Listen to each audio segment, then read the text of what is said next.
This is just a quick video for anyone who owns a 2014 through 2019 or 2020, somewhere in that range, model Chevy or GMC pickup truck who wants to drain their antifreeze and give it a flush or refill, and how to access it on this truck. I looked online and it was pretty difficult to find any information and pretty difficult to find a video, so I thought I'd just do a quick one to show you guys what I came up with, what appears to be the easiest way to access it all and not get yourself covered in antifreeze. As you can see, open up the top of the truck, and this is what the 5.3 liter engine looks like. You're going to have your rad cap right there. It's cold, so I can undo this cap. I'm not going to do that though until I unhook my stopcock down below on the radiator and the lower hose, and then I'll come and undo that. There is no other access point to putting fluid into your radiator. It's behind the cowl right here. You can take this off if you want, but it's a solid top on the top of the radiator. There's no access right there for putting new fluid in. So what I found the easiest way to access all of this is you actually take your wheel off, passenger side, and then you take off this liner, which I've set right over there. And it's just a series of screws with a Torx bit. So it's not hard to take off. It just takes a little bit of time, so prepare yourself mentally that it's going to take a little bit of time. Now, once you're inside the wheel well here, tire, look forward, there is, right there, your lower rad hose, and that goes forward. And as we go forward all the way up to the engine, right there is the plastic stopcock. It's just plastic, so you can undo that one and drain your radiator. I'm also going to undo the hose clamp right there and drain the hose as I flush the system. You'll also have to flush your reservoir tank, which is your primary tank for adding new fluid as well. But there's where your access is. It's not that bad. You take a tire off and the wheel well. It's just a little, like I say, a little bit of time, but much better access than crawling underneath the vehicle and trying to feel for this by hand, which is very difficult. You can't get it from the top unless you've got incredibly skinny arms that bend in 3 different ways. But this does provide good access, so I should be. So one thing that's kind of nice is it does drain out your reservoir tank, which is also your access to filling tank. And inside, it's fairly clean in there, otherwise I would be rinsing that out with a hose. You have to disconnect down there the hose to the bottom of your reservoir tank. What's interesting about this one is you see that it has some type of strange system right there, where there's a little bit of pink, the old antifreeze in there still. I don't know why that doesn't drain. I guess it's got some type of secondary kind of compartment in that tank. As we go and we look down below, it's still draining slowly. But we've got about, this is a 5-gallon bucket.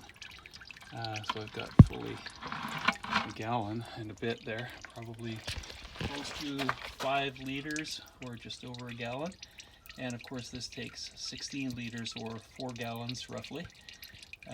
So that means I've only got about a quarter of it out, which means if you're actually flushing, then you need to close up that stopcock, put on your rad hose again, and put some distilled or deionized water back into your system, run that through, get it up to operating temperature with the heater on full so that you open up your thermostat, and you'll get a bunch more of that fluid out of the engine block.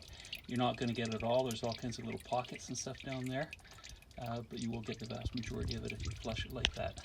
Another option is to start up the truck, yes, with the stopcock open and draining the fluid, and heater on full, and you'll drain some out. Now you don't want to run it obviously for a very long time.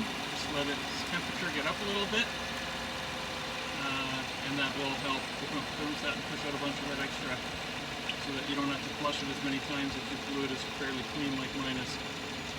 So watch it, don't let your engine overheat. Notice I have found that a piece of 1/2-inch PEX actually fits through a little hole in the frame and fits right onto the nipple right up there, right by the stopcock. So as you release the stopcock, where that blue PEX pipe is where the water comes down, or the antifreeze comes down, and you can actually aim it right down into a bucket and have total control. So I'm going to give that a shot right now. Stopcock by hand.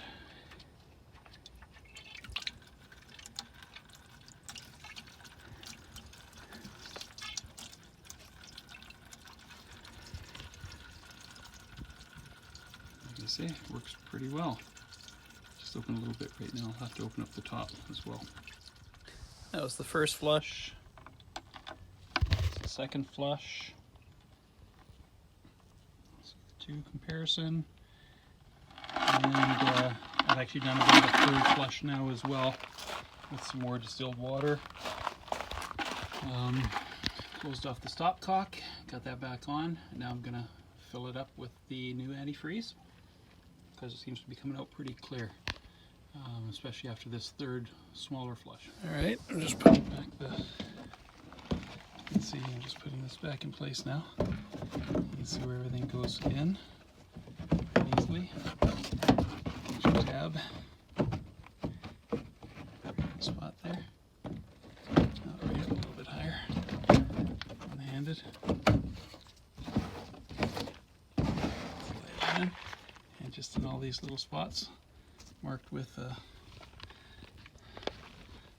little yellow dot for each one. And the wheels back on, the liners back in, and the antifreeze is topped up. It's actually topped up a little bit high. You can squeeze over here your upper rat hose, and as you do that, you'll notice that it moves over there. You may even hear a little bit of bubbles and stuff like that. You can do that to try to get some of the bubbles out, but then you go for a drive for around 10 minutes or so, and see how many more bubbles come out, and then make sure you let it cool down, and then you may have to top it up again. And that is job done.